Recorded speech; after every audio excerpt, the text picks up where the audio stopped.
Hola, mi nombre es Jonathan Clavijo y te doy la bienvenida a 30 gotas para apagar el incendio, el podcast.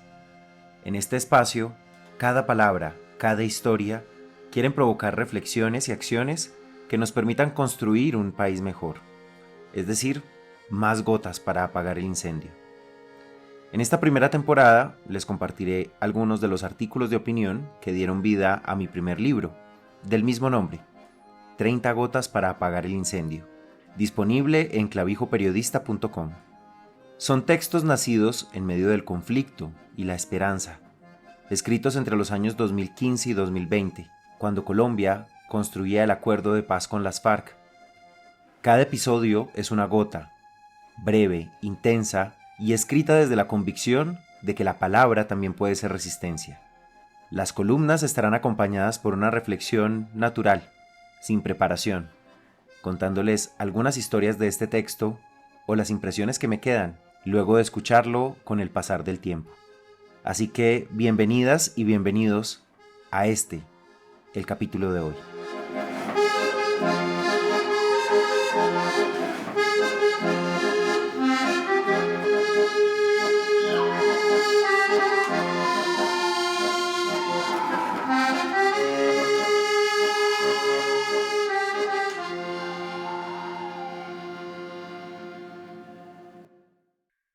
Relatos por contar.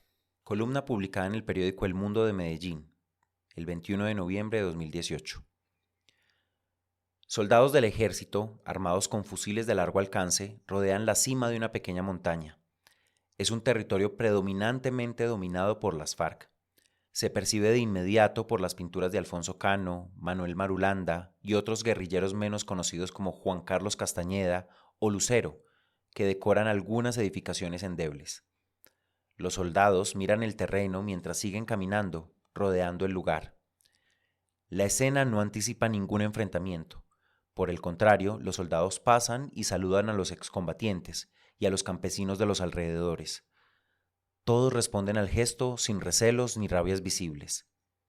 Es una situación que aparenta tanta naturalidad que cualquiera podría sorprenderse al pensar que hace apenas algunos años unos y otros estarían en medio de una batalla, en medio de la guerra, escondiéndose para evitar las balas, para evitar la muerte. Este saludo entre soldados y exguerrilleros es el pan de cada día en un espacio territorial de capacitación y reincorporación, ETCR, los lugares diseñados por el gobierno anterior para que los excombatientes de las FARC dejaran las armas y dieran sus primeros pasos en la transición a la vida civil. Aunque casi toda la oferta del gobierno se ha ido de estos territorios, exceptuando algunos escasos servicios educativos y culturales, aún el ejército y efectivos de la policía prestan labores asociadas a la custodia de los excombatientes y la seguridad de estos territorios. El emblemático saludo del que fui testigo ocurrió en Carrizal, vereda de Remedios, en el nordeste antioqueño. Allí, en el ETCR Juan Carlos Castañeda, en un lugar tremendamente apartado de la centralidad, donde la minería artesanal y la madera son el sustento principal de las familias rurales que han habitado este territorio, está latiendo el corazón de una paz inconclusa, con muchos vacíos y muchos pendientes. Está persistiendo un laboratorio de reconciliación que no puede pasar desapercibido o convertirse en insignificante para el resto del país. Algunos excombatientes se han ido del ETCR, especialmente para rehacer sus vidas en otros lugares, y en algunos casos para volver a coger un arma. Son muchos los excombatientes que le quieren apostar a una paz que persiguen, que quieren cuidar y construir. Es el caso de Arelis, una mujer que vivió cerca de 35 años en la guerrilla y que ahora anhela descubrir cada día algo nuevo, desea seguir aprendiendo, porque cuenta que en el movimiento guerrillero la formación era parte importante de sus jornadas, que comenzaban a las 4:45 de la mañana con el conteo del personal y vaya uno a saber a qué horas podían terminar.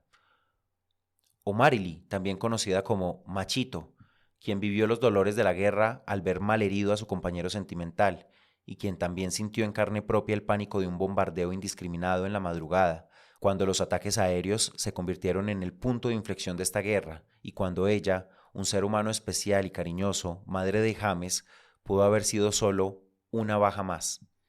O Luz María, quien se enamoró de un guerrillero sin saber que lo era, y luego lo siguió a cada rincón en el que se escondía, hasta que empezó este proceso de paz y pudieron vivir más tranquilos junto a su hija.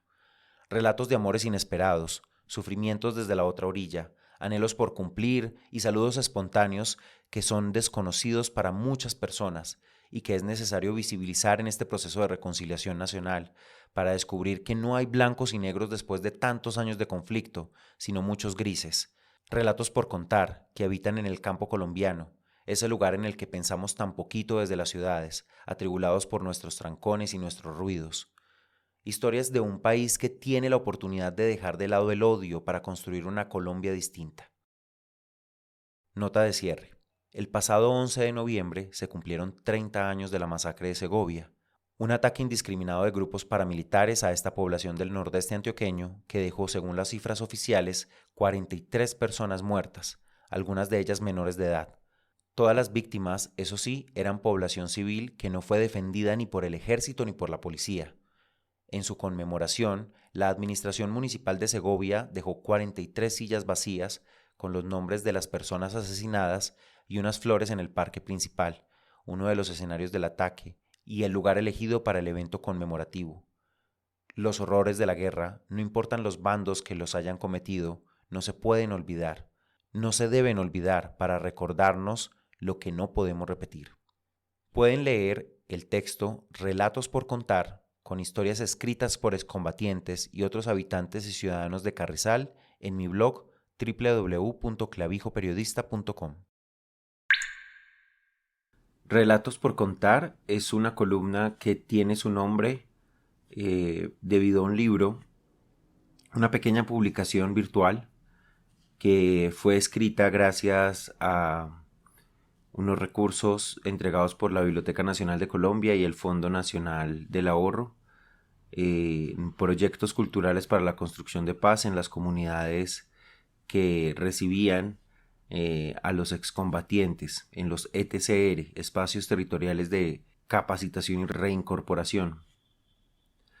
En estos espacios, a donde llegaron los excombatientes, que eran básicamente veredas de algunos municipios, llegó también una oferta cultural, las bibliotecas públicas móviles, y llegó también unos deseos de paz y reconciliación marcados por escenas como las que narro al principio de esta columna, en donde un grupo de guerrilleros se saludan con un grupo de militares y no hay enfrentamientos.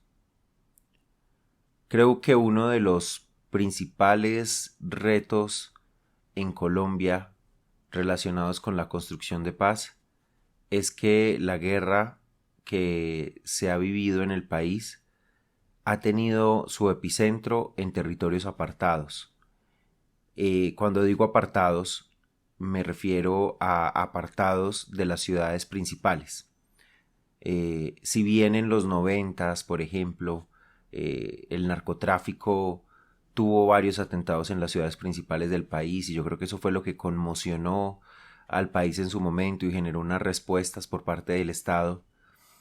En contraste, creo que la guerra de guerrillas y de alguna manera también la del paramilitarismo han tenido su epicentro en las zonas rurales del país, y desde esa perspectiva son, digamos, como grupos de personas mucho más reducidos los que han tenido un impacto más directo. Y eso hace que cuando, por ejemplo, desde mi punto de vista, se propuso el plebiscito por la paz, pues muchos ciudadanos hablaran desde los prejuicios y que votaran masivamente que no, pensando sobre todo en los riesgos de que llegara la guerrilla al poder y no tanto en las oportunidades que se abrían para un conjunto de ciudadanos que querían construir la paz. Muchos de los guerrilleros, sobre todo como le dicen popularmente o como le decían popularmente la guerrillerada, que son básicamente las bases de la guerrilla, no son los comandantes, no son los ideólogos, son básicamente las bases de la guerrilla, son personas esencialmente campesinas que se han involucrado en la guerra a partir de una cercanía geográfica, de unas posibilidades económicas, de unos referentes incluso como lo veíamos en el caso de Aldemar. Y en ese sentido conviene que Colombia ofrezca mejores oportunidades justamente para quienes han dejado las armas y están dispuestos a construir una nueva vida. Sin duda en un país marcado por la desigualdad y las exclusiones, genera malestar que un ex guerrillero, por dejar las armas, reciba un recurso económico, como se planteaba en el acuerdo de paz, mientras decenas de ciudadanos que se levantan todos los días a trabajar por un salario mínimo, pues no reciben ese tipo de incentivos.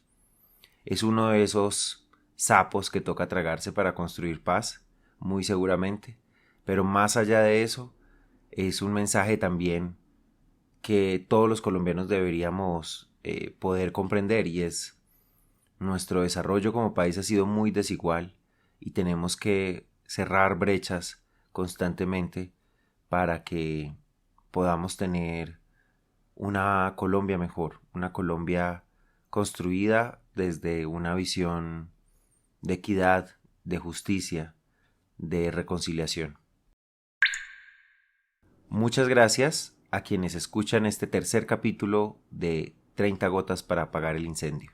Hoy quisiera dar las gracias a cada una de las personas que ha tenido la bondad, el deseo, la amistad de comprarme uno de los libros de 30 gotas para apagar el incendio.